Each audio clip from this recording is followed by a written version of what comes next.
Hi friends, first law of thermodynamics समझना बहुत ही आसान है। उस अगर आपको पता नहीं चलता है तो मैं एक आपको ऐसी आसान ट्रिक बताऊंगा कि जिससे आप समझ पाएंगे। देखिए, आपको अस्यूम क्या करना है। सबसे पहले एक आपको ये करना है कि ये आपका एक घर है जहाँ पे आपने आपके फ्रेंड को यहाँ पे कैद कर लिया है। ये आपका फ्रेंड है, ठीक है, दो हाथ है दो पैर है। ये आपने आपके फ्रेंड को एक कमरे में बंद कर लिया है, बाहर से दरवाज़ा लॉक कर दिया है, यहाँ पे लॉक कर दिया है आपने। अभी आप क्या कर रहे हो, बाहर ये रूम में आप हीटर से टेम्परेचर बढ़ा रहे हो।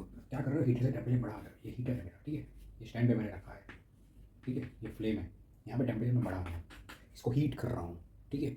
अब सिनेरियो ये है, ये आपका फ्रेंड अंदर बैठा है, वो वहाँ पे अंदर सोफे में बैठा था। अब जैसे ही आप हीट बढ़ा रहे हो तो धीरे धीरे उसको अनकंफर्टेबल महसूस हो रहा है। तो वो क्या कर रहा है, अब जैसे जैसे गर्मी बढ़ रही है तो वो यहाँ से भागने के लिए सोच रहा है। तो वो क्या कर रहा है, दरवाजे के ऊपर जा रहा है, खिड़की के ऊपर ऊपर जा रहा है, खिड़की को मार रहा है ज़ोर ज़ोर से, दरवाजे को ज़ोर ज़ोर से मार रहा है। मतलब उसको जैसे भी जैसे करके बाहर निकलना है, बट वो निकल नहीं पा रहा है।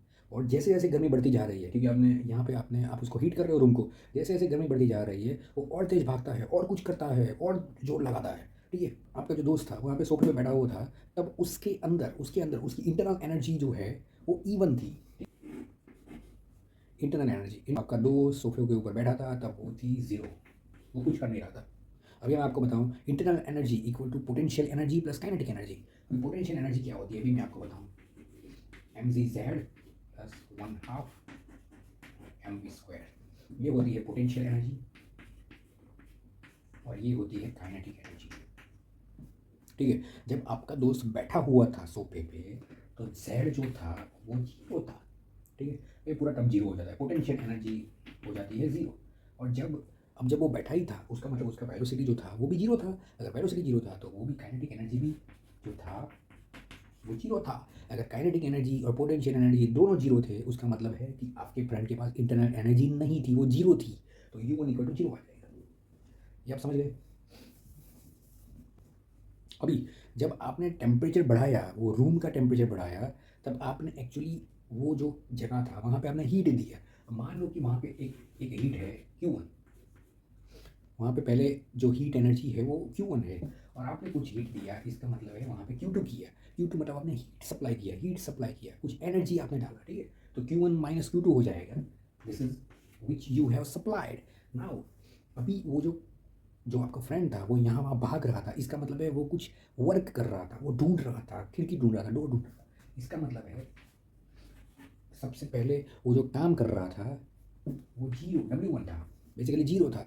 और उसके बाद उसने कुछ काम किया, वो W2 था, ठीक है। अब ये क्या हो जाएगा जो हमने इनिशियली डिस्कस किया, U1 माइनस यू, मतलब सबसे पहले इंटरनल एनर्जी उसके पास कुछ नहीं थी, U1 थी, और उसके बाद कुछ इंटरनल एनर्जी उसके पास थी। Now if we take this as a dt time frame में इसको लेंगे तो du equal to dq plus dw। तो ये जो इक्वेशन है ये आपका फर्स्ट लॉ ऑफ थर्मोडायनामिक्स का इक्वेशन है। D U equal to change in internal energy equal to change in heat energy plus और माइनस, यहाँ पे मैं प्लस और माइनस लिख रहा हूँ, चेंज इन वर्क डन। ना मैं यहाँ पे प्लस और माइनस क्यों लिख रहा हूँ, क्योंकि इस फिजिक्स में ऐसा होता है कि work done on the system and work done by the system, उसके अनुसार डी डब्ल्यू के फॉर्मूला में चेंज आता है।